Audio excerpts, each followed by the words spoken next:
విషయం ఏంటంటే, భగవంతుడు భగవద్గీతలో 18 చాప్టర్లలో భక్తి యోగాన్ని మనకు బోధించాడు. భక్తి యోగం అంటే ముఖ్యంగా భగవంతుడు అందరికంటే ప్రియమైన వాడు ఎవరు? వాటి లక్షణాలు జెప్పారు. సో, ఆ ప్రియమైన వాళ్ళు అంటే ఎవరైతే ప్రియమైన వాళ్ళు నా దగ్గర ఉంటారు వాళ్ళు. నా దగ్గర ఉండాలనుకునే వాళ్ళు ఏం చేయాలా? ఈరోజు శివ భగవానుడు గూడా అర్జునుడికి కృష్ణుడు బోధిస్తే, సతీదేవికి శివుడు బోధిస్తా ఉన్నాడు. అక్కడ సఖ్యభావం భగవంతుడు ఫ్రెండ్‌కి బోధిస్తే, ఇక్కడ భార్యకు బోధిస్తా ఉన్నాడు.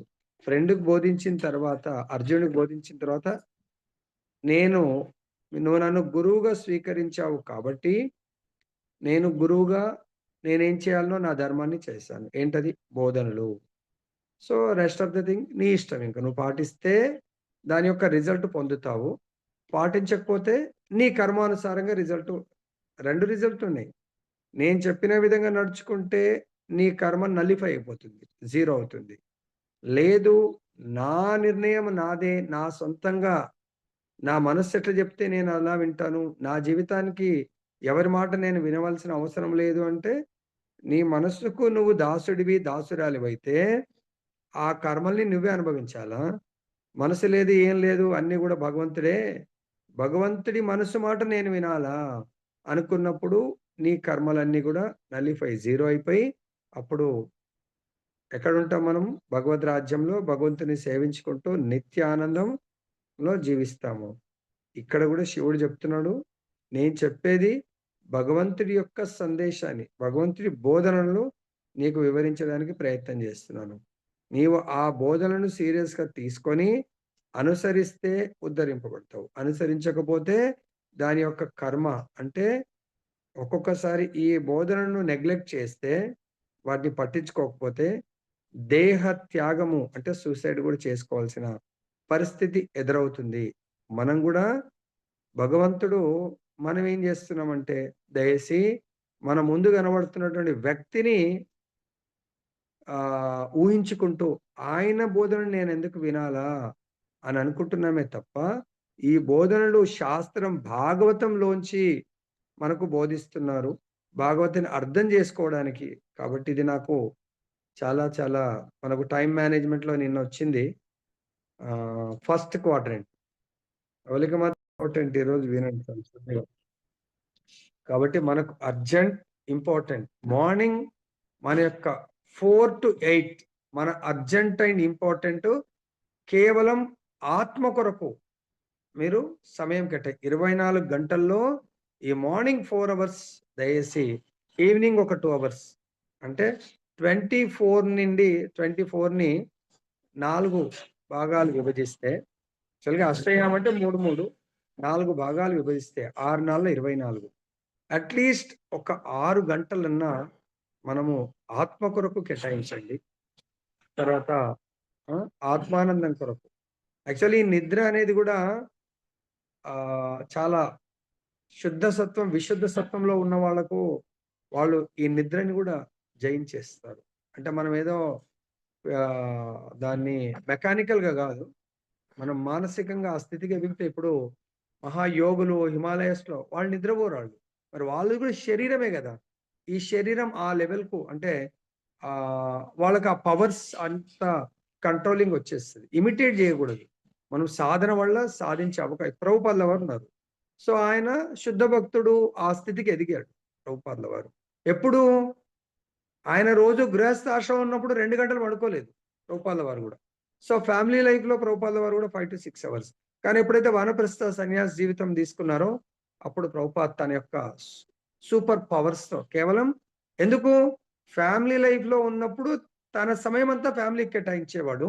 ఎప్పుడైతే సన్యాసం తీసుకొని వానప్రస్థ మరియు సన్యాసం, అప్పుడు తన యొక్క ప్రతి నిమిషం భగవంతుడికి. అప్పుడు భగవంతుడు మన లోపల మన లోపలనే ఉంటది పవర్. ఎక్కడి నుంచో రాదు. ఆ పవర్ ఎట్లయితే మనము ఫ్లైట్‌లో ట్రావెల్ చేస్తా ఉన్నాం అనుకుందాం. అప్పుడు ఫ్లైట్ చాలా రిస్క్‌లో ఉంది అంటారు. అప్పుడు ఏం చేస్తాం? దాంట్లోంచి దూకాల్సొస్తే అప్పుడు ప్రతి ఒక్కరు కూడా పారాషూట్ తీసుకోండి. సో, అది దూకండి. అప్పుడు పారాషూట్ మిమ్మల్ని కాపాడుతది అంటారు. పారాషూట్ ఎక్కడుందండి? బయట నుంచి వేరే ఫ్లైట్‌లో వచ్చి ఆ విండోస్‌లోంచి మనకిస్తుందా? ఇవ్వదు. బోట్‌లలో మనం ట్రావెల్ చేస్తున్నాం. ముందే జాకెట్లు వేసుకోమంటాడు. కానీ వేసుకోకుండా చేతిలో పట్టుకున్నాం అనుకోండి, బోట్ మునిగిపోతుందని ఇమ్మీడియేట్‌గా జాకెట్ వేసుకోవాలి. ఆ జాకెట్ లేదనుకోండి లైవ్ సేఫ్ జాకెట్ బయట నుంచి వచ్చే లోపల మనం ఢమాల్మంటాం. కాబట్టి ఇక్కడ మన జీవితం కూడా ఎప్పుడు మునిగిపోతుందో తెలియదు కాబట్టి, ఈ యొక్క నదిలో అనుకోండి, సముద్రంలో అనుకోండి, లేదంటే ఆకాశ మార్గంలో ట్రావెల్ చేస్తా ఉన్నాము. ఆహ్, ఆహ్, ఆ ఫ్లైట్ క్రాష్ అయిపోతున్నప్పుడు మన కింద సముద్రం ఉంది. భూమి గూడా లేదు, కొండలు లేవు, ఏం లేవు. సో, ఆ క్రాష్ అయిపోతుంది. సముద్రంలో పడిపోతుందది. అప్పుడేం జేయాలి మనము? పారాషూట్ ఉండాలా, లైఫ్ జాకెట్ ఉండాలా. సో, పారాషూట్ కొంతకాలం దూరం ట్రావెల్ చేస్తదేమో. దాని తర్వాత ఎట్లా మళ్ళీ? అది దాని పనయిపోయిందంటే సముద్రంలో గూడా పడిపోతది. కాబట్టి లైఫ్ జాకెట్ ఉంటే అట్‌లీస్ట్ సముద్రం మునగకుండా మనం తేలుతా ఉంటే ఎవరో వచ్చి ఇంకో షిప్పో ఏదో వచ్చి మనని రక్షించే అవకాశం ఉంటుంది. కాబట్టి మనందరం గూడా ఈ లైఫ్ జాకెట్ ఆర్ పారాషూట్ అనేది మనం భగవంతుడి యొక్క నిత్య నియమం ప్రకారం ఎవరైతే ఈ 6 గంటలు భగవంతుడికి 1/4 అంటే భగవంతుడి కొరకు గాదండి. యాక్చువల్‌గా మనమనే ఆత్మ ఫాస్ట్‌గా ట్రావెల్ చేయడానికి కొరకు, ఈ భౌతిక సంసారాన్ని దాటడానికి కొరకు మనము ప్రయత్నం జేయాల. దాని కొరకు కేవలం 6 అవర్స్ కేటాయించండి. అప్పుడు మన అంతిమ దశ అప్పుడు చాలా సులభంగా దాటగలుగుతాము. దాంట్లో అంటే విశుద్ధ భక్తి ఈరోజు చాలా చక్కగా ఆహ్, శివుడు సతీదేవికి బోధిస్తున్నారు. దానికంటే ముందుగా ఆహ్, విశుద్ధ భక్తులకు, భక్తిలో లేని వాళ్ళకు తేడా ఏంటి?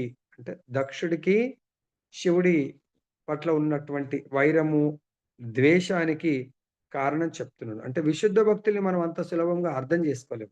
వాళ్ళ వచనాల్ని గాని, వాళ్ళ యాక్షన్స్‌ని ఎందుకంటే మీరున్న ప్లాట్‌ఫార్మ్ వేరు. సపోజ్ ఇప్పుడు మనము వైఫై ఇక్కడుంది. ఆ వైఫై కనెక్టివిటీ నేను పొందాలంటే, ఇటు నేను నా దాంట్లో వైఫై ఆన్ చేస్తే చూయిస్తుంది. అరే! ఇక్కడ ఎవరిదున్నది అనేది. కానీ అది సెలెక్ట్ చేసినా పాస్వర్డ్ అడుగుతుంది. పాస్వర్డ్ తెలియకపోతే అది కనెక్టివిటీ రాదు. అదే విధంగా ఆయన లోపల కూడా వైఫై ఉంది. కానీ ఆ శుద్ధ భక్తుడిని అర్థం చేసుకో శుద్ధ భక్తుడి దగ్గర అయితే ఏం పాస్వర్డ్ ఉందో అది నేను టైప్ చేస్తే సో, ఆ లెవెల్‌కు నేను కూడా అదే సేమ్ నెట్వర్క్‌ని పొందగలుగుతాను. ఇక్కడేమన్నాడు? మిథ్యాహంకార. సో, ఎవరు? ఈ దక్షుడు మిథ్యాహంకారం అంటే నేను దేహాన్ని అని భావించడాన్ని మిథ్యాహంకారం అంటారు. నేను ఆత్మని అనుకునడము అహంకారము. అంటే సత్యహంకారము లేదా అహంకారం. అహంకారం అంటే నేను ఆత్మని.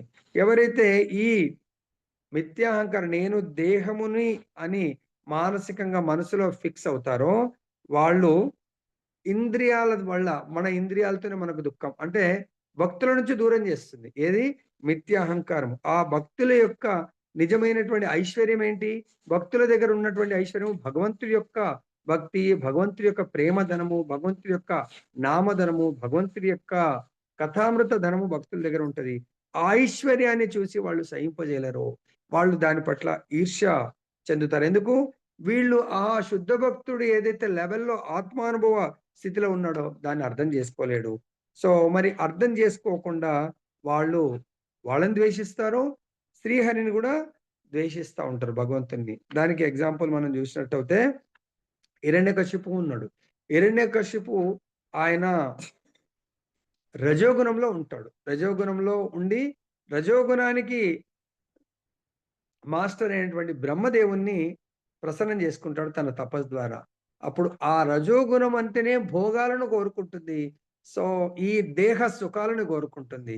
ముల్లోకాలను జయించాలా, ముల్లోకాలు జయహో! జయహో! అనాల నన్నే. సో, ముల్లోకాల్లో ప్రజలందరూ నన్నే స్వామిగా స్వీకరించి నన్నే వర్షిప్ చేయాలా. ముల్లోకాల్లో ఎక్కడ వెళ్ళినా గూడా నాకు జయ జయధ్వానాలు వినిపించాలా అని కోరుకుంటా ఉంటాడు. కానీ వాళ్ళింట్లోనే జన్మించినటువంటి ప్రహ్లాదుడు మాత్రం భగవంతునికి జయజయలు కొడతాడు. భగవంతుని స్మరిస్తా ఉంటాడు. అప్పుడు హిరణ్యకశిపు దాన్ని ఆయన భరించలేకపోతాడు. సో, ఎంత మానేయమని ప్రయత్నం చేసినా ప్రహ్లాదుడు మానేయలేడు. ఎందుకు? ప్రహ్లాదుడికి గర్భంలోనే భగవంతుడి యొక్క శుద్ధ భక్తుడి యొక్క బోధనలు విన్నాడు. చూడండి గర్భస్థ శిశువు విని బయటకొచ్చిన తర్వాత, తల్లి గర్భం నుంచి బయటకొచ్చిన తర్వాత ఇంక బోధనలు లేవు. ఆ బోధనలు ఆయన స్మరణ చేస్తా ఉన్నాడు. స్మరణ భక్తి. అక్కడ విని దాన్ని కీర్తన చేస్తున్నాడు, స్మరణ చేస్తా ఉన్నాడు. శ్రవణం లేదు. శ్రవణం ఎవరు? శ్రవణం హిరణ్యకశిపు గురించి చెప్తున్నారు వాళ్ళ గురువులు. కానీ ఈ శ్రవణాన్ని పట్టించుకోవట్లేదు. ఆయన తన గురుదేవుల యొక్క గర్భంలో ఉన్నటువంటి బోధనలు స్మరణ చేస్తున్నాడు. వాటిని ఇతరులకు బోధిస్తా ఉన్నాడు. చూడండి మరి మనము 5 ఏండ్లయింది నిత్య నిరంతరం ఈ 31 తారీఖు వస్తే 5 ఏళ్ళు కూడా దాటిపోతుంది. నిత్య నిరంతరము ఆయనకి ఎన్ని రోజులు బోధించాడండి? అంటే మహాజనకుల్లో ఆయన 4 నెలల బోధనలు గురువు నుంచి 4 నెలలు కేవలం బోధనలు విని ఆయన ఈ రోజు కూడా చిరస్థాయిగా నిలిచిపోయేటువంటి ఉత్తమ భక్తిని చేయడం చేశాడు. సో ఎంత కఠినమైనటువంటి పరీక్షలను ఎదుర్కొన్నాడు. తన తండ్రి ప్రతి పరీక్షలో మృత్యువే. కానీ ఆ మృత్యువుకు భయపడలేదు ప్రహ్లాదుడు. అది శుద్ధ భక్తి, విశుద్ధ భక్తి.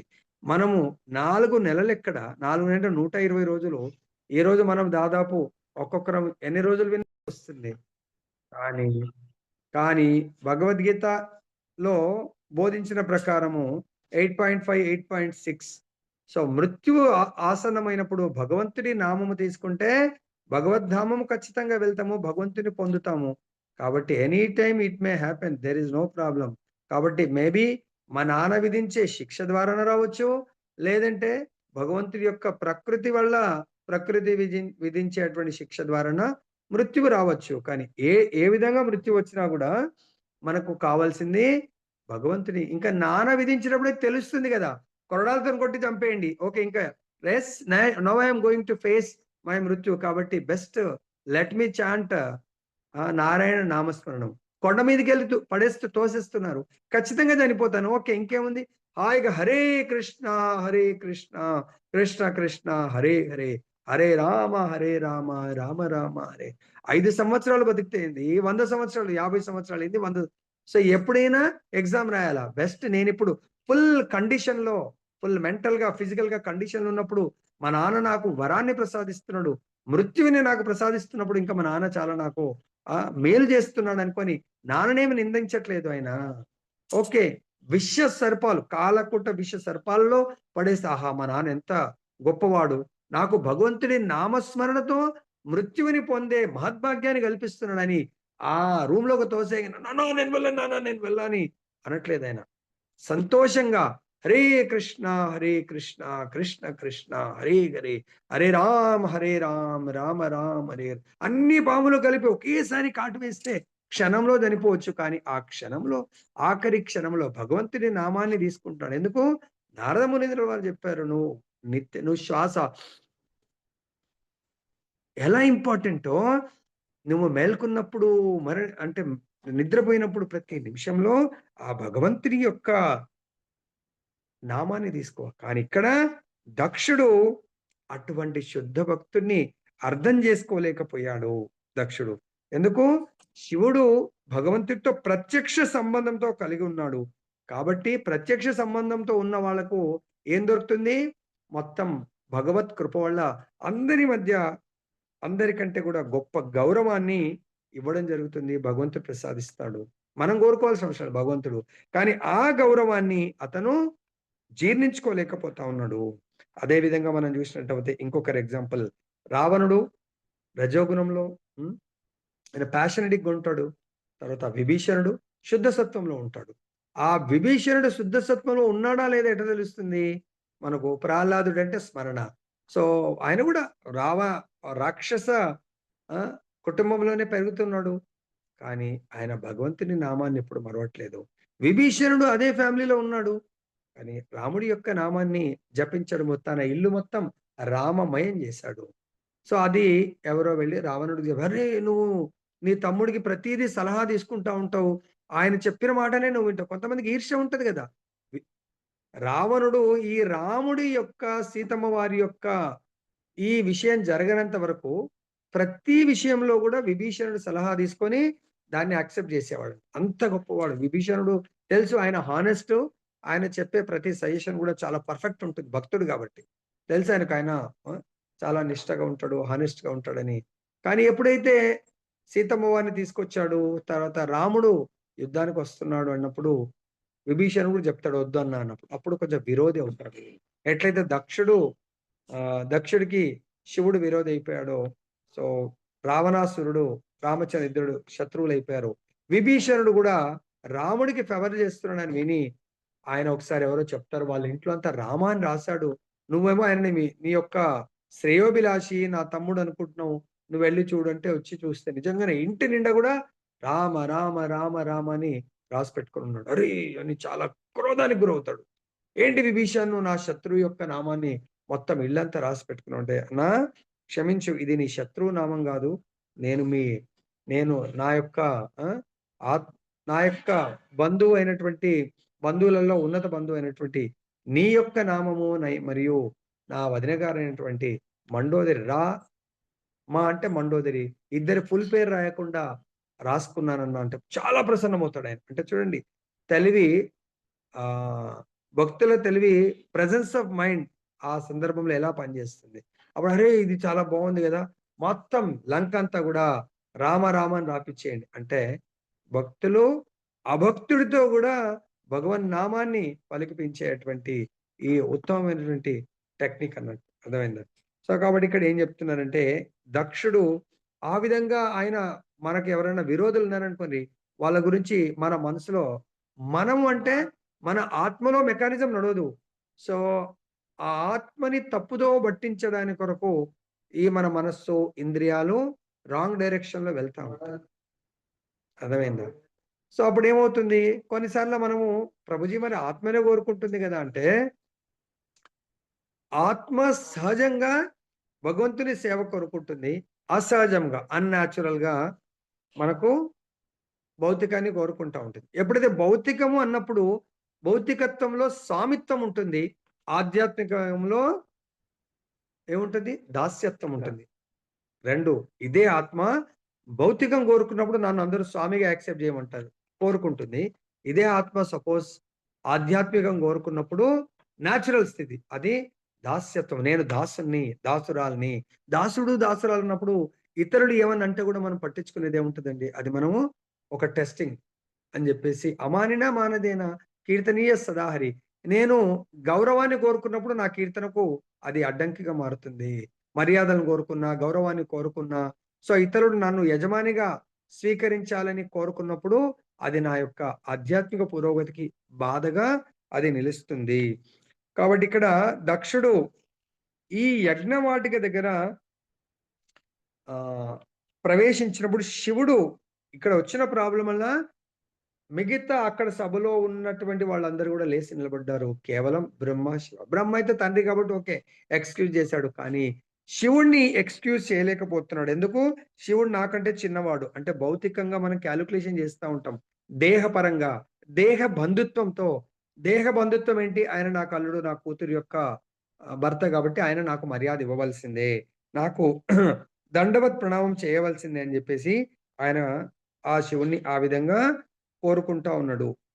సో ఇక్కడ ప్రతి దేహమునందు మనకు పరమాత్మ ఉన్నాడు కాబట్టి ఆత్మానుభూతి పొందినటువంటి వాళ్ళు ప్రతి దేహాన్ని మందిరంగా తలుస్తూ ఉంటారు.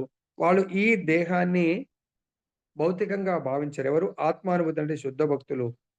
సో ఎవరన్నా ప్రణామం చేసినా కూడా గుర్తుపెట్టుకోండి, మనము ఇంతకుముందు కూడా చెప్పాను, ఆ దేహంలో ఉన్నటువంటి పరమాత్మకు మనము ప్రణామం చేయాలి. అర్థమైందా?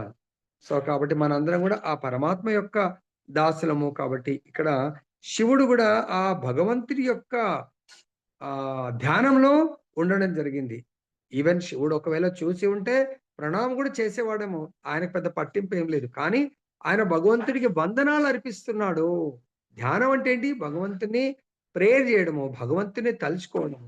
కాబట్టి ఆల్రెడీ ఎవరైతే ఆ భగవంతుని తలుస్తున్నారో వాళ్ళు అందరికీ భగవంతుడికి ప్రణామం చేస్తున్నామంటే, అందు గురించి టెంపుల్లో మనం ఏమంటాం, ఎవరికి ప్రణామం చేయకండి. టెంపుల్లో భగవంతుడు సుప్రీం. భగవంతుడికి ప్రణామం చేస్తే మన గురుదేవులకు కూడా ప్రణామం చేసినట్టు. భగవంతుడి ముందు, అందుగురించి మన టెంపుల్లో ప్రభుపాద్ ఫోటో పక్కన ఉంటుంది. ఫస్ట్ ప్రభుపాద్కి చేసి దెన్ భగవంతుడి దగ్గరికి వెళ్తాం. సో ప్రభుపాద్ జగద్గురు, విశ్వగురు ప్రభుపాద్ కూడా భగవంతుని ముందు పెట్టారు, భగవంతుడి పక్కన పెట్టి భగవంతుడి ప్రణామం చేసి మళ్ళీ భగవంతుని స్మరించమని, భగవంతుడికి ప్రణామాలు చేయమని చెప్పడం జరుగుతుంది. కానీ మనము అటువంటి ఉత్తమ భక్తుల్ని అర్థం చేసుకోలేకనే వాళ్ళ పట్ల ఈర్ష్య, అసూయగ్రస్తులై ఉంటాము. ఎవరైతే ఆ విధంగా ఈర్ష్య, అసూయగ్రస్తులు ఉంటారో, దక్షుడికి ఎటువంటి గతి పట్టిందో తప్పకుండా మనం గూడా పతనం అయిపోతా ఉంటాము. మన లోపల ప్రహ్లాదుడు అంటాడు, "శత్రువులు ఎక్కడో లేరు, నీ లోపలనే ఉన్నారు. ఆ శత్రువుల్ని సంహరించు. విష్ణువుని తర్వాత నా లోపల శత్రువులు ఎవరున్నారా?" సో, కామ, క్రోధ, మోహ, లోభ, మద, మాత్సర్యాలు. ఈ ఆ! సో, ఈ 6 శత్రువులు నీ లోపల ఉన్నారు. వారిని సంవరించు. అప్పుడే నువ్వు నిజమైనటువంటి హిరణ్యకశిపులాగా గలుగుతావు. ఇప్పుడు నువ్వులాగా జీవించలేకపోతున్నావు. నిన్ను వేరే వాళ్ళు అంటే వాళ్ళ ఆజ్ఞానుసారం జీవిస్తా ఉన్నావు. ఎవరు? మన శత్రువుల యొక్క ఆజ్ఞానుసారము. దానికి భగవంతుడు చెప్తున్నాడు. వాళ్ళు భక్తుల ఎడనే గాదు, భగవంతుడి ఎడ గూడా ద్వేషాన్ని కలిగి ఉంటారు. మరి అటువంటి ద్వేషము నుండి మనం బయటపడాలంటే భగవంతుడు 18.65లో మనకు ఏ విధంగా ఒక ఆత్మ జీవించాలి అనేది మనకు బోధించడం జరిగింది. ఏంటది? మన్మనాభవ మద్భక్తో మధ్యాజీ మాం నమస్కురు మామే వైశ్యసి సత్యం తే ప్రతిజానే ప్రియోసి మే. అర్జున, నీకు ఒక ఉత్తమమైనటువంటి సత్యాన్ని నేను బోధిస్తున్నాను. అదేంటంటే ఎల్లప్పుడూ నన్నే స్మరించు, నాకు భక్తుడివమ్ము, నన్ను పూజింపుము, నాకు నమస్కరింపుము. చూసారా? భగవంతుడికి నమస్కరింపండి. ఈయన దక్షుడు నాకు నమస్కరించాలంటే దక్షుడు దేహాత్మ బుద్ధిలో ఉన్నాడు. ఈ దేహానికి నమస్కరించాలి అనుకుంటున్నాడు. కానీ శివుడు ఆత్మానుభూతి స్థితిలో ఉన్నాడు కాబట్టి భగవంతుడికి నమస్కరిస్తున్నాడు ఆ ధ్యానంలో. కాబట్టి భగవంతుడికి నమస్కరిస్తే ఈ చరాచర సృష్టికి నమస్కరించిన విధంగా అది భగవంతుడు దాన్ని ట్రీట్ చేస్తాడు, భావిస్తాడు. కాబట్టి ఆ విధంగా భగవంతుడికి నమస్కరించిన వాళ్ళు, భగవంతుడికి భక్తుడై భగవంతుని పూజ చేసిన వాళ్ళు, భగవంతుని స్మరించిన వాళ్ళు తప్పకుండా భగవంతుని చేరుకుంటారు అనేది భగవంతుడు అర్జునుడి ద్వారా మనందరికీ మాట ఇస్తున్నారు. తర్వాత ఇంకా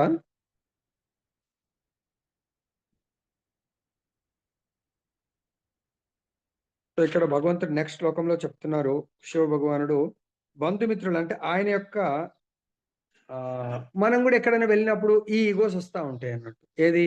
నేను చాలా సీనియర్‌ను, నన్ను పలకరించలేదు, నాకు ప్రణామం చేయలేదు. ఓకే.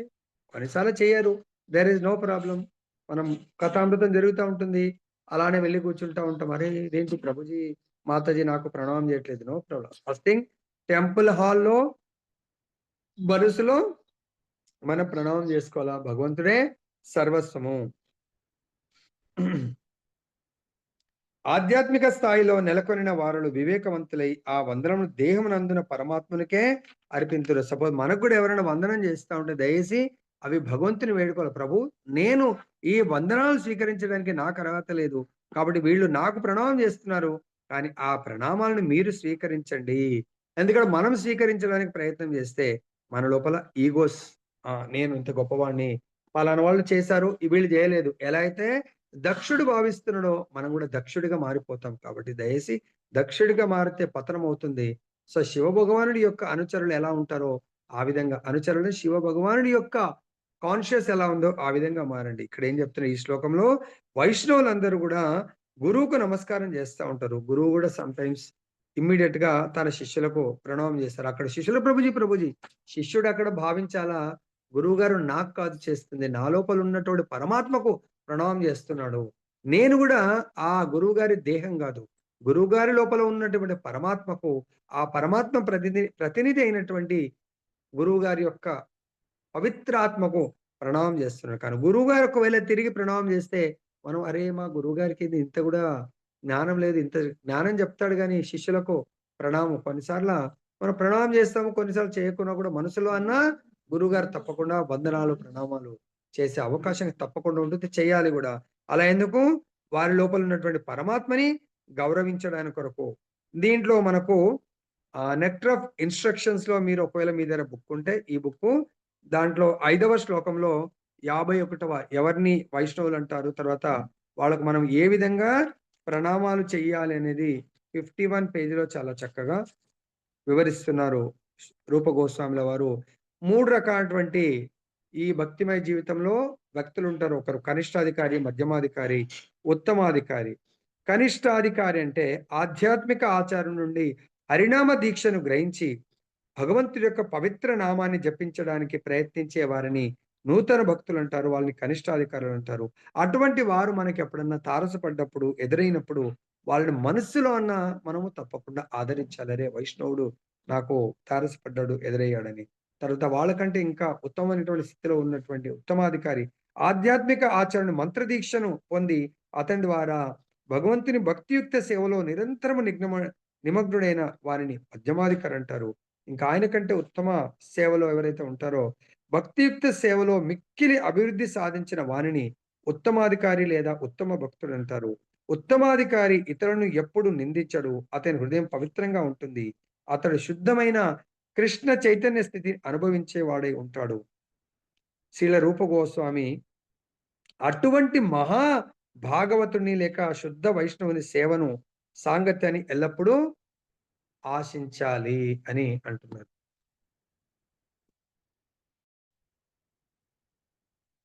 నూతన భక్తుడు దీక్షను గ్రహించి ఆధ్యాత్మిక ఆచారుని ఆజ్ఞను అనుసరించి ప్రేమతో కూడిన భక్తియుక్త సేవలో నిమగ్నుడై ఉంటే వెంటనే అతన్ని ప్రామాణిక వైష్ణవునిగా ఆమోదించి అతనికి సాష్టాంగ ప్రణామాలను అర్పించాలి.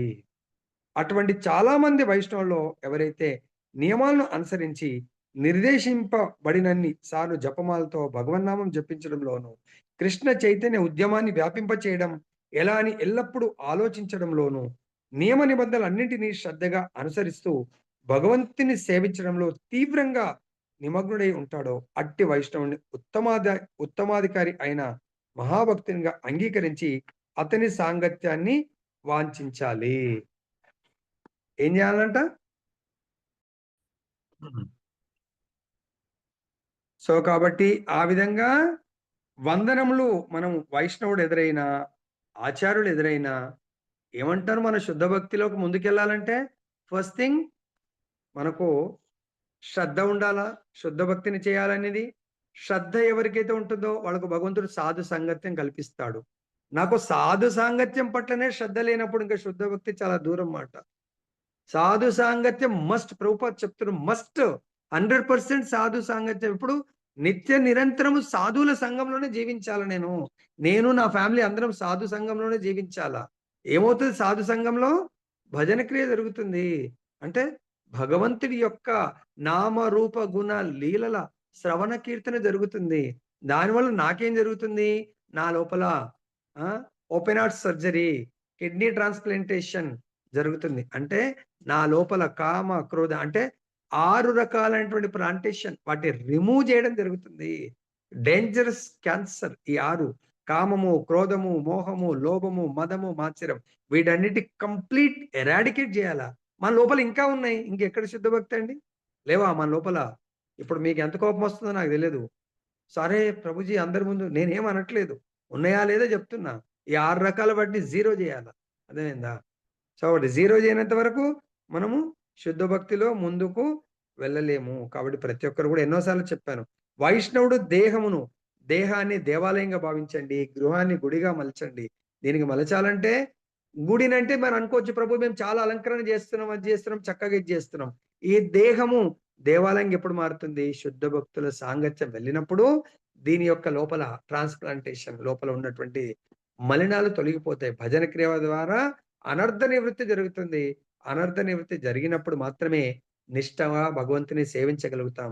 ఎప్పుడైతే భగవంతుని నిష్టగా సేవిస్తామో అప్పుడు మనకేమొస్తుంది? రుచి వస్తుంది. ఆ రుచి తర్వాత ఆసక్తి. నెక్స్ట్ మనకేం చెప్తున్నారు ఇక్కడ?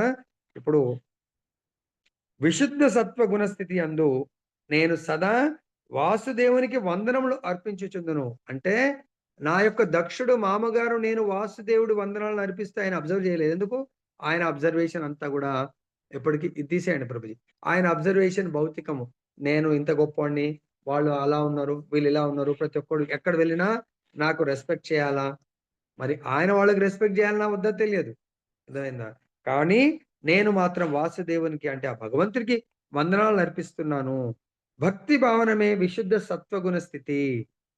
అంటే భక్తి అంటే భగవంతుడికి చేసేటువంటి సేవ. విశుద్ధ సత్వగుణ స్థితి. సత్వగుణ కాదు. విశుద్ధ అంటే కంప్లీట్‌గా భగవంతుడికి సంపూర్ణ శరణాగతి స్థితి. దాని యందే దేవదేవుడవు వాసుదేవుడు నిరావరణంగా అంటే కంప్లీట్‌గా మనకు వెల్లడి కాగలుగుతాడు. భగవంతుడు మనకు అర్థమవుతాడు. భగవంతుడిని మనం అర్థం చేసుకొని సేవించగలుగుతాము. జీవుడు సహజంగా విశుద్ధుడు. ఇందాక చెప్పాను. జీవుడు మొన్న రమణారావు ప్రభుజీ నాది కూడా డిస్కషన్‌లో వచ్చింది. జీవుడు సహజము, అసహజం, న్యాచురల్, అన్‌న్యాచురల్. న్యాచురల్ స్థితిలో అతను విశుద్ధుడు. ఆత్మ ఎల్లప్పుడు కూడా పవిత్రమైంది. ఇప్పుడు ఆకాశం నుంచి వచ్చే వాటర్ ఎప్పుడు కూడా పవిత్రంగా ఉంటుంది. ఎప్పుడైతే భూమిని టచ్ చేస్తుందో మలినంగా మారుతుంది. అలా అని అది కంప్లీట్‌గా మలినంగానే ఉంటదని కాదు. ఆ మలినమైన నీరంతా కూడా చెరువులో చేరుతుంది. అక్కడ కూడా ఫిల్టర్ అవుతుంది. చెరువు గాని, నదిలో. ఆ ఫిల్టర్ నీరు మనం పూర్వకాలం డైరెక్ట్ తాగుతుండే. కానీ ఇప్పుడు ఇంకా డబుల్, ట్రిబుల్ ఫిల్టర్ చేయడానికి ఫిల్టర్స్ అన్ని వాడుతా ఉన్నాం. అది చాలా శుద్ధమైనది తాగుతా ఉన్నాం.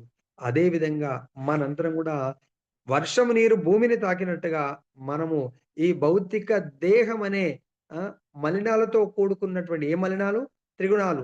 తమోగుణము, రజోగుణము, సత్వగుణము. ఈ త్రిగుణాలతో కూడుకున్నటువంటి ఈ దేహాన్ని తీసుకున్నాము. కాబట్టి మనము మలినమైపోయాము. ఆత్మ ఎంటర్ అయ్యేటప్పుడు మాత్రం చాలా శుద్ధంగా ఎంటర్ అవుతుంది.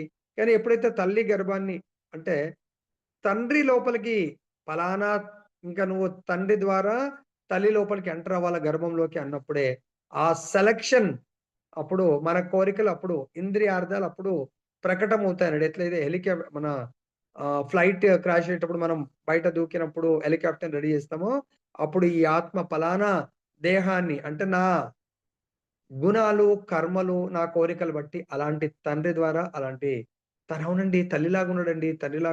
తల్లిలాగా కలరొచ్చింది. తండ్రి లాంటి గుణాలున్నాయి. అంటే ఆయన ఆ కలర్ అటువంటిది పొందాలంటే అటువంటి తల్లి శరీరాన్ని లోకి ఎంటర్ కావాలా? అటువంటి తండ్రి గుణాలు రావాలంటే ఆయన సపోజ్ తమో గుణం ఉందనుకోండి. తమో గుణం అటువంటి తండ్రి ఇష్టపడేటువంటిది ఉండొచ్చు. లేదంటే తండ్రి బానే ఉంటాడు గానీ ఆయన యొక్క ఆ! తల్లి గుణాలన్నీ బట్ మిక్సింగ్ కాంబినేషన్స్ ఆ విధంగా మనం జన్మ తీసుకునే అవకాశం ఉంది. ఎప్పుడైతే వాళ్ళని టచ్ చేసామో అవన్నీ గూడా మనకు రావడం, డౌన్‌లోడ్ అవ్వడం జరుగుతుంది. తర్వాత ఇక్కడ జీవుడు సహజంగా విశుద్ధ ఆత్ముడు. అతనెప్పుడు పవిత్రమైన కానీ భౌతిక తాదాత్మ్యం చే అది కలుషితము కాబోదని వేద వాంగ్మయం తెలిపినబడినది. దేహమునే ఆత్మగా భావించుట అనునది అపార్థం వలన కలుగుచున్నది కనుక మనుజుడు పూర్ణంగా కృష్ణ భక్తి భావన ఇతుడు అయినంతనే విశుద్ధమగు తన నిజ స్థితి యందు నెలకొన్నట్లుగా భావింపబడును. అంటే ఇక్కడ మన ఆత్మ ఏవైతే కోరికలను కోరుకుంటుందో, ఆ కోరికలు అరే! వీళ్ళు పలానోళ్ళ వల్ల ఆత్మ పాడైపోదు. ఆత్మ యొక్క సెలక్షన్ అలా ఉండే కాబట్టి భగవంతుడు ఏ యథామాం ప్రపద్యంతే తాం సతైవ భజామ్యం. అటువంటి వ్యక్తుల దగ్గరికి భగవంతుడు పంపించడం జరుగుతుంది. అట్టి స్థితియే శుద్ధ సత్వము. అంటే ఎవరైతే కృష్ణ భక్తి భావనాయుతుడు. సరే మనం ఈ ఫ్యామిలీలో జన్మించాం. అప్పుడు కూడా భగవంతుడు ఆప్షన్ ఇస్తున్నాడు. శాస్త్రాల ద్వారా. అందుగురించే భగవంతుడు ఏం చెప్తారంటే, నిజమైన తల్లి శాస్త్రము, తండ్రి గురువు. వారిద్దరి ద్వారా మనం పునర్జన్మ తీసుకున్నట్టయితే, మళ్ళీ మనము పవిత్ర ఆత్మగా మారిపోతాము. సో, మనకు తెలియదు. అంటే మన తల్లిదండ్రులు అపవిత్రమని గాదు.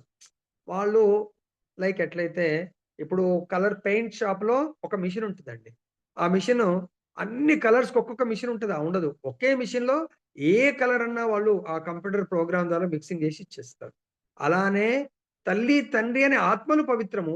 కానీ వాళ్ళు మిక్సింగ్ చేయడానికి కొరకు భగవంతుడు వివిధ రకాలటువంటి దేహాలను రెడీ బెడతాడు.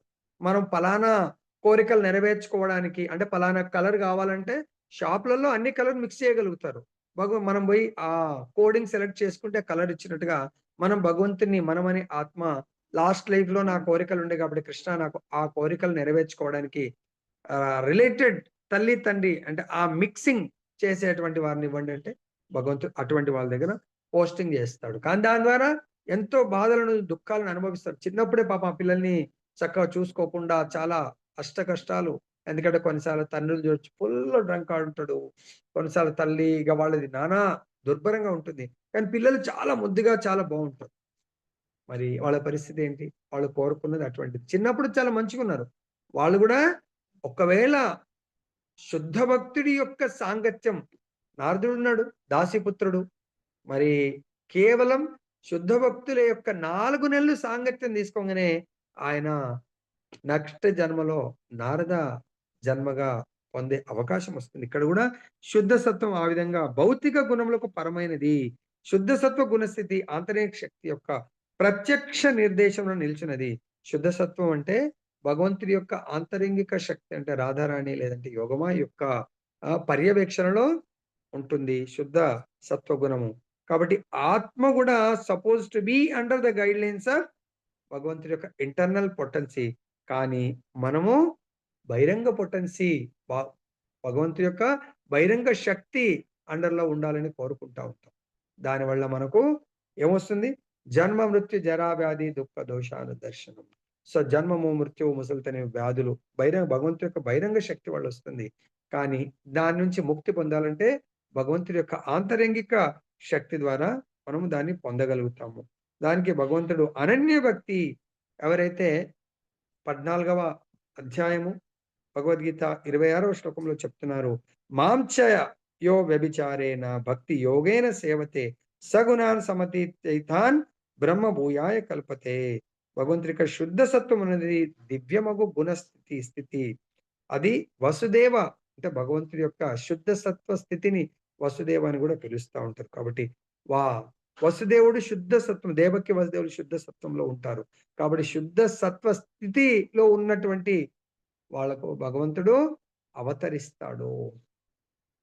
సో, దశరథుడు తర్వాత కౌసల్యాదేవి పూర్వజన్మలో మనువు, శతరూప వాళ్ళు శుద్ధ సత్వంలో ఉండి భగవంతున్నే కుమారుడిగా కావాలని ఎంతో తపస్సు చేస్తారు కాబట్టి భగవంతుడు అటువంటి వాళ్లకు నెక్స్ట్ లైఫ్‌లో దశరథుడు కౌసల్యాదేవిగా వాళ్ళు జన్మ తీసుకుంటారు. వాళ్ళ గర్భంలో రామచంద్రుడు జన్మ తీసుకోవడం జరుగుతుంది. కాబట్టి శ్రీకృష్ణుని జనకుని నామం కూడా వసుదేవుడే. దేవదేవుడుగు వాసుదేవుడు నిరావరణంగా వెల్లడి అగునందున ఆ విశుద్ధ స్థితి వసుదేవుడు అనుచు పిలువబడును. విశుద్ధ స్థితిని వసుదేవుడు అని అనడం కూడా జరుగుతుంది. కనుక అవ్యభిచారిణ భక్తిని నిర్వహించుటకు మనుజుడు అన్యాభిలాషిత శూన్యుడై మానసిక కల్పనము విడనాడి భక్తి యోగం నందలి విధి నియమములను అనుసరించాలి. సో, దీనికి మనకు అవ్యభిచారిణ భక్తి లేదా అన్యాభిలాషిత శూన్యం అంటే మనకు నెక్టర్ ఆఫ్ డివోషన్ అంటే భక్తి రసామృత సింధు బుక్‌లో మనకు పేజ్ నంబర్ 12లో శ్లోకం ఉంది. అది చూడండి మీ దగ్గర ఒకవేళ ఉంటే. అన్యాభిలాషిత శూన్యం జ్ఞాన కర్మాది అనావృతం ఆనుకూల్యేన కృష్ణానుశీలనం భక్తిరుత్తమ. సో, అంటే అనుకూలమైనటువంటి భగవంతుడికి అనుకూలమైనటువంటి కర్మలే మనం చేయాలి. భగవంతుడికి అనుకూలమైనటువంటి అంటే భగవంతుడు చెప్తున్నాడు మనకు విశ్వామిత్రుడు కూడా రామచంద్రుడిని, లక్ష్మణుడిని తీసుకొని వెళ్తున్నప్పుడు వాళ్ళు కూడా చిన్నపిల్లలు కాబట్టి పడుకుంటారు. ఏ శ్లోకంతో వాళ్ళని లేపుతా ఉంటాడు? శ్లోకం పాడుతా ఉంటాడు కదా ఆయన. పొద్దున పూట లేపేది. ముఖ్య కర్తవ్యం అది కాదు. రామచంద్రుడు చేయవలసింది పొద్దున పూట. తల్లిదండ్రికి లాడ్లా ఉంటారు. అంటే ప్రేమతో ఉంటారు కాబట్టి నెగ్లెక్ట్. కానీ గురువుగారు ప్రేమనే ఉంటది. గురువుగారు తన కర్తవ్యం తనను నమ్ముకున్నటువంటి శిష్యులకు భగవంతుణ్ణి సేవించడం. ఎప్పుడు బ్రహ్మముహూర్తంలో నీ కర్తవ్యం భగవంతుణ్ణి సేవించాలా? లేవు భగవంతుని యొక్క ప్రార్థనలు చేయాలి. భగవత్ ప్రీత్యర్థమైనటువంటి మానవ మాత్రుడు ప్రతి ఒక్కరు కూడా భగవత్ ప్రీత్యర్థమైనటువంటి కర్మని మాత్రము చేయాలి. భగవంతుడికి ప్రీతికరమైనటువంటి కానటువంటి కర్మలు చేయకూడదు. అన్యాభిలాషిత శూన్యం భగవంతుడు కోరనటువంటి శూన్యం వాటిని అసలు టచ్ చేయొద్దు. అటువంటి కర్మలు చేయకండి అని భగవంతుడికి మనకు చెప్పడం జరుగుతుంది. అదే నిజమైనటువంటి భక్తి యోగము నందలి విధి నియమములను అనుసరింపవలను. అట్లీస్ట్ మనందరము సాధక భక్తులము. మనకు భగవంతుడు ఆచార్యులు విధించినటువంటి నియమాలేంటి? ఆల్రెడీ 12వ అధ్యాయము 9వ శ్లోకంలో బ్రహ్మముహూర్తంలో తప్పకుండా లేవాలి. లేసి ఇమ్మీడియట్‌గా చేయవలసింది మనము ఈ శరీరాన్ని క్లీన్ చేయాలి. దాని తర్వాత భగవంతుడిని మేలుకొలపాలి. భగవంతుడికి మంగళార్చన చేయాలి. భగవంతుడి యొక్క ప్రొటెక్షన్ రూపమైనటువంటి నరసింహస్వామిని ఆయన యొక్క ప్రేయర్ చేయాలి. దాని తర్వాత భగవంతుడికి శుద్ధ భక్తురాలు భగవంతున్నే ప్రసాదించేటువంటి అంటే భక్తినే ప్రసాదించేటువంటి భక్తిదేవిని మనము వందనములు అర్పించి భక్తి దేవుని పూజించాలి. దాని తర్వాత మనం చేయవలసింది ప్రేయర్స్ చైతన్య మహాప్రభు యొక్క శిక్షాష్టకం ప్రేయర్ చేసి, భగవంతుడి యొక్క నామజపం చేసి, తర్వాత భగవంతుడి యొక్క కథామృతాన్ని మనం తప్పకుండా విని, భగవత్ ప్రసాదం తీసుకొని, మన ఇంకా భౌతిక కార్యాలైనటువంటి ఆఫీస్‌కే వెళ్ళండి, బిజినెస్‌కే వెళ్ళండి. తర్వాత ఇంకా భగవంతుడు ఇక్కడ చెప్తున్నాడు.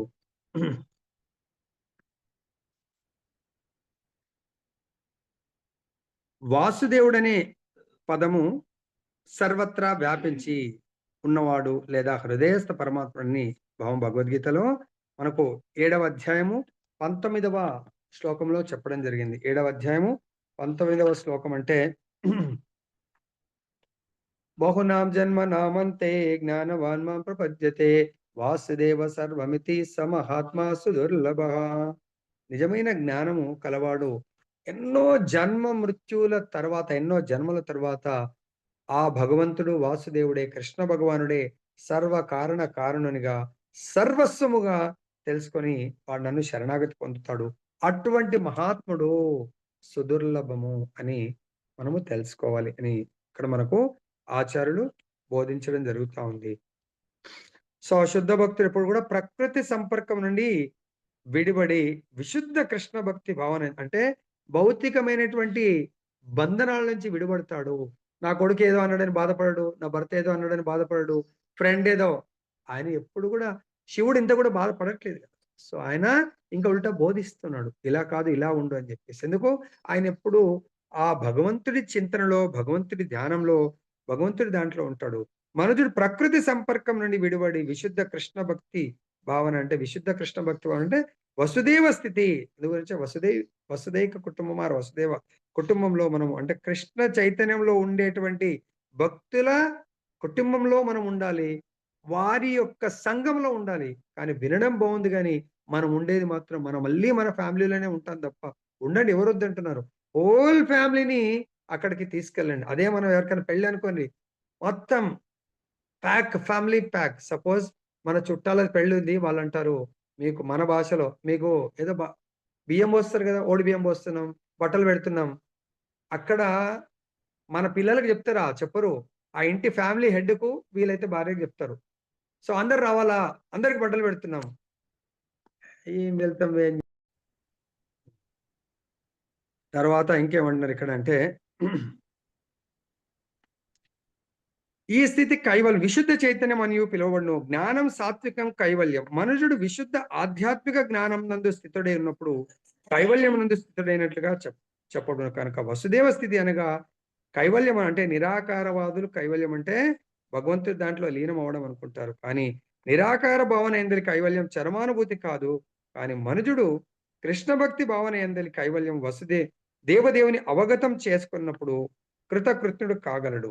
ఆ విశుద్ధ స్థితి యందు మనం విశుద్ధ స్థితి అంటే వసుదేవ స్థితిలో శ్రవణం, కీర్తనం, స్మరణం ద్వారా మనుజుడు కృష్ణ సంబంధ విజ్ఞానమును పెంపొందించుకొని శ్రీకృష్ణ భగవాన్ అవగతం చేసుకొనగలడు. సో, ఇక్కడ భగవద్గీతలో చెప్పారు. మనకు దీంట్లో కూడా మంచి టాలీ అవుతా ఉంది. విజ్ఞానం హ్మ్. తర్వాత ఆహ్, మానవుడొచ్చి విజ్ఞాన బ్రహ్మం, భగవంతుడొచ్చి ఆనంద బ్రహ్మం. కాబట్టి విజ్ఞాన బ్రహ్మం, ఆనంద బ్రహ్మం అంటే భగవంతుడు 2 రకాలుగా మనము చూడొచ్చు విజ్ఞానాన్ని. ఒకరేమో సేవ్య భగవాన్, ఇంకొకరు సేవక భగవాన్. సో, మనం భక్తుడు విజ్ఞానం అంటే ప్రాక్టికల్ అప్లికేషన్ సేవ చేయటము. భగవంతుడు సేవలు తీసుకోవడము. విజ్ఞాన బ్రహ్మం అంటే సేవ చేస్తూ ఆనందాన్ని అనుభవిస్తాడు. భగవంతుడు సేవలు తీసుకుంటూ ఆనందాన్ని అనుభవిస్తా ఉంటాడు. ఎలాగైతే భగవంతుడి యొక్క ఆంతరింగిక శక్తి నిరంతరము భగవంతుడిని సేవిస్తూ ఆనందమయ జీవితాన్ని గడుపుతా ఉంటది. భగవంతుడికే ఆశ్చర్యాన్ని కలిగిస్తా ఉంటది. ఎందుకు? భగవంతుడు రిషికేశుడు. మనము రిషికేశుడు అంటే భగవంతుడు ఇంద్రియాలతో కూడుకున్నటువంటి భగవంతుడు సచ్చిదానంద స్వరూపుడు. దివ్యమైనటువంటి ఇంద్రియాలు భగవంతుడివి. మనవి భౌతిక ఇంద్రియాలు. కాబట్టి ఈ భౌతిక ఇంద్రియాలు దివ్యమైన ఇంద్రియాలుగా మారాలంటే ఆ దివ్య ఇంద్రియాల యొక్క సేవను మనం చేయాలి. భగవంతుణ్ణి సేవించాలి. దాని కొరకు ఇక్కడ చెప్తున్నారు. రిషికేశ సేవనం భక్తి రుచ్యతే. మనం భక్తిలో ఉత్తమ స్థితి పొందాలంటే రిషికేణ ఋషికేశుడి యొక్క ఋషికరణ ఇంద్రియాలు ఋషికేశుడి యొక్క సేవలో నియుక్తమైతే అదే నిజమైనటువంటి భక్తి. ఇది చైతన్య మహాప్రభు మనకు మనం ఎందుకు చేయలేకపోతున్నాం ఆ ఋషికేశుని ఇంద్రియాలను అంటే, మన లోపల మాలిన్యం ఉంది. దాని కొరకే మహాప్రభు 8 శ్లోకాలతో మనం భగవత్ ప్రేమని ఎలా పొందాలో చెప్పాడు. దాంట్లో మొట్టమొదటిగా మనం చేయవలసింది చేతో దర్పణమార్జనం భవమహాదావాగ్ని నిర్వాపనం. మనం ఈ చిత్తం అనే దర్పణాన్ని భగవంతుడి యొక్క నామామృతం ద్వారా హరే కృష్ణ హరే కృష్ణ, కృష్ణ కృష్ణ హరే హరే, హరే రామ హరే రామ, రామ రామ హరే హరే అని భగవంతుడి నామం ద్వారా జపించండి. ఎలా చేయొచ్చు మనము? మరి ఆ జపించడం వల్ల మనకు భగవంతుడు భగవద్గీతలో 8వ అధ్యాయము 8వ శ్లోకంలో చాలా చక్కగా బోధించారు. 5, 6 శ్లోకాలను మనం ప్రాక్టీస్ చేయమన్నారు. అంటే మన యొక్క ఎటువంటి ప్రాక్టీస్ చేస్తే ఏమైతది అనేది 5, 6 శ్లోకాల్లో చెప్పారు. ఏంటది? అంత్యకాలే చ మామైవ స్మరణ్ముక్త్వా కలేవరం యః ప్రయాతి సమద్భావం యాతి నాతి అస్త్ర సంశయః. జీవితం చివరలో కేవలం నన్నే స్మరిస్తూ తన దేహమును విడిచే వాడెవడైనా గూడా శీఘ్రమే నా భావాన్ని పొందుతారు. దీంట్లో ఎటువంటి సందేహం లేదు. అదే విధంగా యం యం వాపి స్మరన్ భావం త్యజత్యంతే కలేవరం తం తమైవైతి కౌంతేయ సదా తద్భావ భావితః. ఓ కౌంతేయ, దేహమును విడిచేప్పుడు ఏ భావమును స్మరిస్తాడో ఆ భావం నిశ్చయంగా పొందుతాడు. మరి మనం ఏ భావాన్ని పొందాలి అనేది 8వ శ్లోకంలో ఏ విధంగా పొందాలని 7వ శ్లోకం 8వ శ్లోకంలో భగవంతుడు చెప్తున్న 7వ శ్లోకంలో నీవు సర్వదా శ్రీకృష్ణ రూపంలో నన్ను స్మరిస్తూ శ్రీకృష్ణుని రూపాన్ని అంటున్నాడు స్పెషల్‌గా. అదే సమయంలో నీ కర్తవ్యమైన యుద్ధము చేయు. అర్జునుడికి యుద్ధం చేయమన్నాడు. మనకు భగవంతుడి భక్తియుక్త సేవ చేసినట్టయితే నీవు నిస్సందేహంగా నన్ను పొందగలవు. మరి దాని కొరకు మనం ఏం చేయాలా? అభ్యాస యోగ యుక్తేన చేతసా నాన్యగామినా పరమం పురుషం దివ్యం యాతి పార్థాను చింతయన్. ఓ పార్థ, మనసుని ఎల్లప్పుడూ నా స్మరణలో నిలిపి మార్గం తప్పకుండా నన్ను దేవదేవునిగా ధ్యానించేవాడు నన్ను తప్పగా చేరుకుంటాడు. మనం భగవంతుడి యందు నిలపట్లేదు. మనం ఎంత చక్రం తిరిగినా మళ్ళీ నా మనస్సు మనల్ని మోసం చేస్తుంది. నా ఫ్యామిలీ చుట్టూ తిప్పుతుంది. నా బిజినెస్ చుట్టూ తిప్పుతుంది. నా యొక్క జాబ్ చుట్టూ తిప్పుతుంది తప్ప నా బంధువుల చుట్టూ. కానీ భగవంతుడి సైడు నిన్న ఒక అబ్బాయి వచ్చి ఇదే ప్రశ్న అడిగాడు. ప్రభుజీ, ఈరోజు చాలా టైమ్ మేనేజ్‌మెంట్ చాలా బావుంది. కానీ నేను చదువుతున్నప్పుడు నా పాత జ్ఞాపకాలు ఏవో వస్తున్నాయి. మళ్ళీ ఇంకేదేదో గుర్తొస్తా ఉన్నాయి ప్రభుజీ. చదువు మీద ఫుల్ కాన్సంట్రేషన్ పెట్టలేకపోతున్నాను నేను. సో, పడుకుంటే ఏమని గాని ఏదైనా చదువు ప్రారంభిస్తా అంటే అన్నీ గుర్తొస్తా ఉన్నాయి. మామూలుగా గుర్తురావు అని అంటున్నాడు. మనం గూడా అప్పుడప్పుడు జపం చేస్తే ఏవేవో గుర్తొస్తా ఉంటాయి. ఏవేవో అప్పటిదాకా ఫోన్ కాల్స్ గుర్తురావు. జపం చేస్తా ఉంటాం. ఫోన్ మాట్లాడుతా ఉంటాం మనం. కాబట్టి జపం చేస్తాం. వాట్సాప్‌లో చూస్తా ఉంటాం. మనం చేసే మిస్టేక్స్ అన్నట్టు. ఆయనకన్నాను next week class next Sunday రోజు కరెక్ట్ ప్రశ్న అడిగావు ఎందుకో, హౌ టు కంట్రోల్ మైండ్.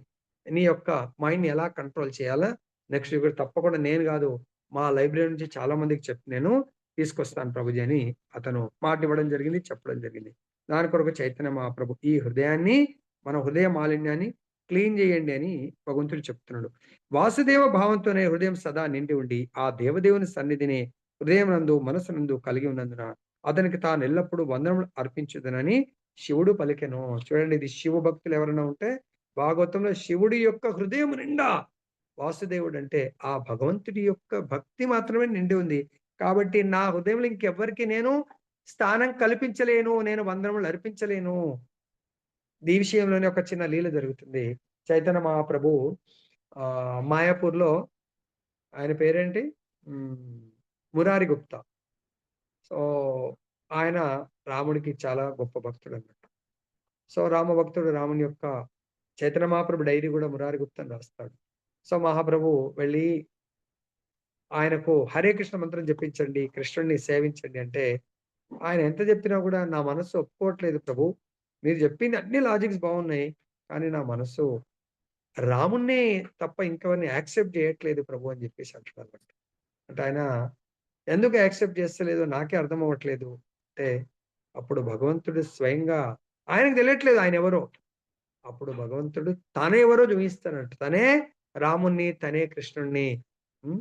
తనే చైతన్యుడిని అని జెప్పేసి ఆ మురారి గుప్తకు తన నిజ స్వరూపాన్ని చూయిస్తే అప్పుడు చైతన్య మహాప్రభు పాదాల మీద పడిపోతాడన్నమాట. రాముడైనా, కృష్ణుడైనా, చైతన్యుడైనా ఒకటే. అప్పుడు ఆయన ఈ యొక్క కలియుగ మంత్రమైనటువంటి మహామంత్రాన్ని ప్రచారం చేయడంలో ఆయన కూడా పాల్గొనడం జరిగింది. అందుకని శివభగవానుడు నేను ఎవరికీ ప్రణామం చేయాల్సిన అవసరం లేదు. ఎందుకంటే నా హృదయం నిండా ఆ భగవంతుడే ఉన్నాడు.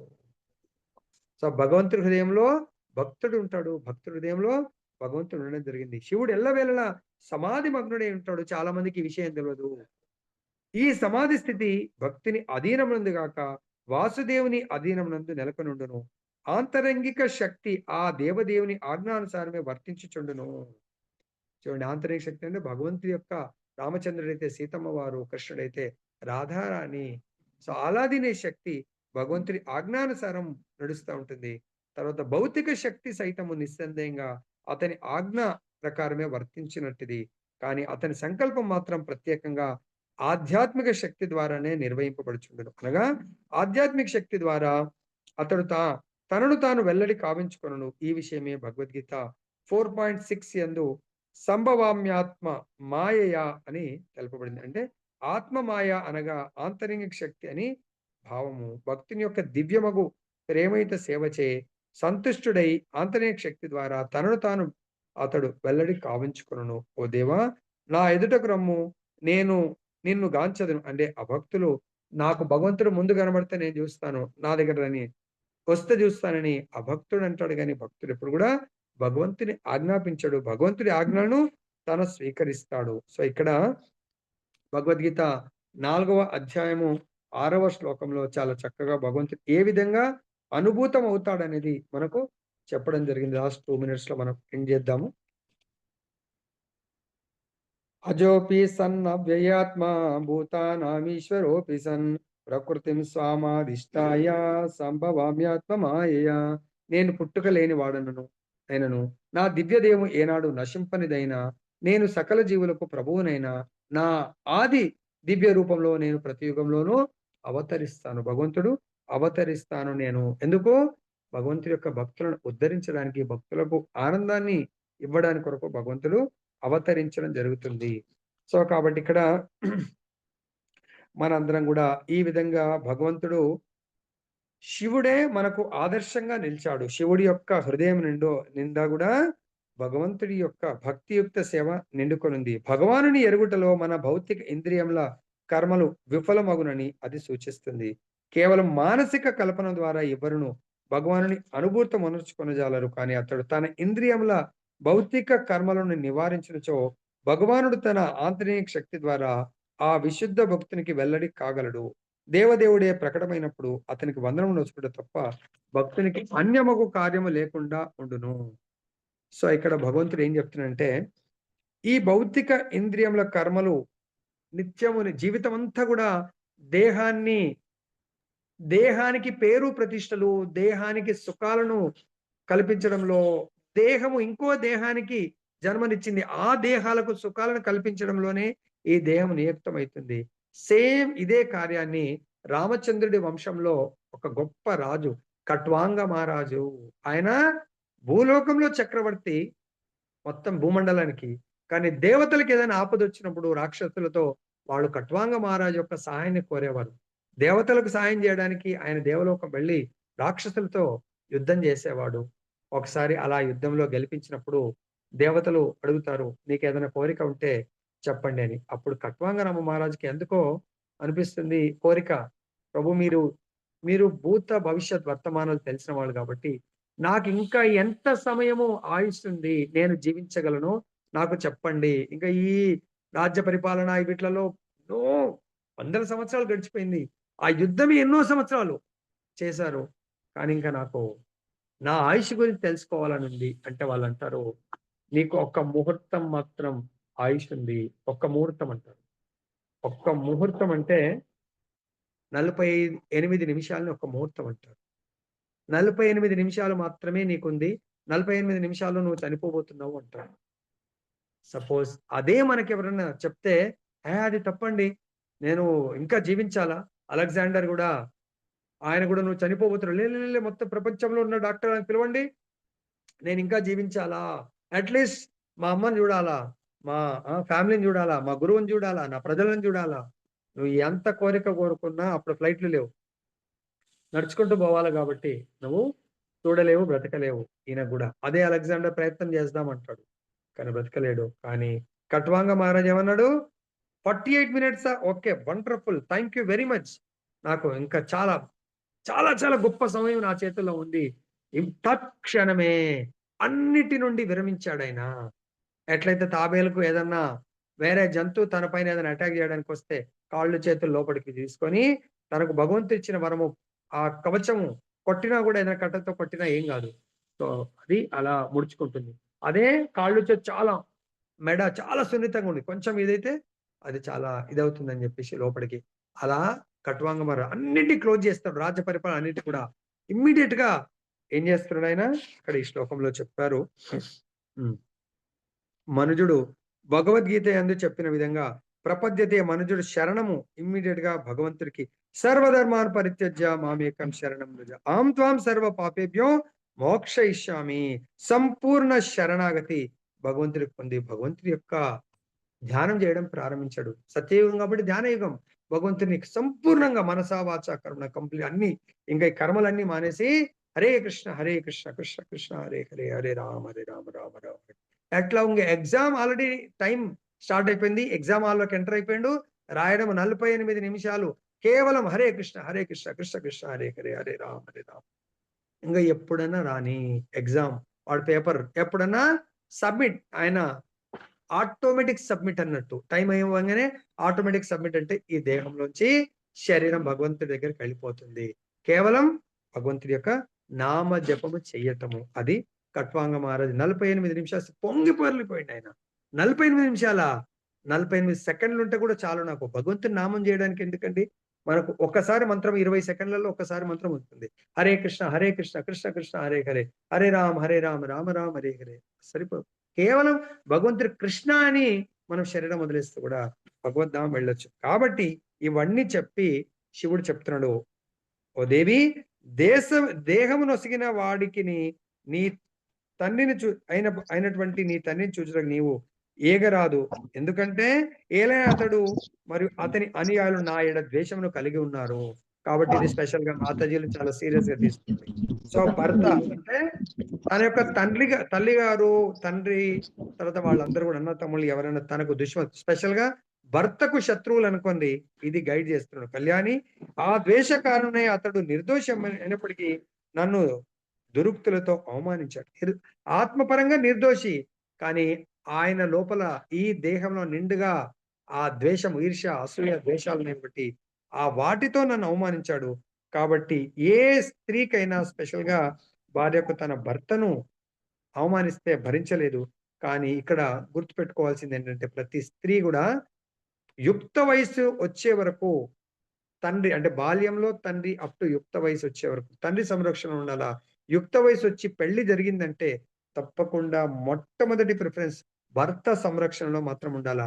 భర్తను కాదు చాలా సార్లు మనం గొడవ పెట్టుకొని భార్యలు అంటే స్త్రీలు తల్లిగారింటికి వెళ్తారు. కానీ అది మనకు చెడునే చేస్తుంది గానీ మంచి చేయదు. అక్కడ అవమాన పాలు గురవుతాం. స్టార్టింగ్‌లో ఏదో మనకు సానుభూతి.